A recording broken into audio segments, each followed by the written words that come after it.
renseignements ont-ils le droit de conserver? La question se pose de nouveau avec la création d'une application mobile baptisée GendNote. Elle permet aux gendarmes de garder des informations sur l'orientation sexuelle, les opinions politiques ou encore l'origine raciale. Il faut pour cela une nécessité absolue. Mais qu'est-ce que cela signifie? L'enquête de l'Œil du 20h est signée Simon Riquetier, Guillaume Marc et Laurent Desbois. Les gendarmes disposent depuis quelques jours d'une application mobile plutôt bien renseignée. Son nom, GendNote, un logiciel sur lequel vos opinions politiques, votre religion ou votre orientation sexuelle pourront être indiquées. Des éléments que pourront consulter aussi le maire ou le préfet. Alors, simple bloc-notes 2.0 ou fichage politique?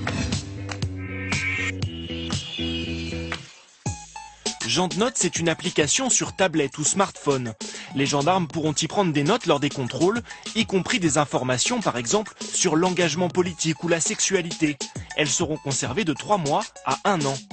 Alors quel intérêt de relever ces données sensibles? Réponse des principaux utilisateurs. On va citer le cas d'une personne qui serait syndicaliste, qui appellerait la patrouille de gendarmerie parce qu'elle pense avoir fait à son domicile l'objet de dégradation, de tags en raison de son appartenance syndicale. Eh bien, dans ce cas, le gendarme pourra le reporter dans les notes. C'est un élément de l'enquête. Des informations que les gendarmes recueillaient jusqu'alors sur leur calepin. Le problème, c'est qu'à partir du moment où elles figurent dans un fichier numérique, les règles sont plus strictes. La loi de 1978 sur l'informatique et les libertés précise que ce type de données personnelles ne peuvent être obtenues qu'en cas de nécessité absolue. C'est le gendarme qui, sur le terrain, prendra cette décision au cas par cas.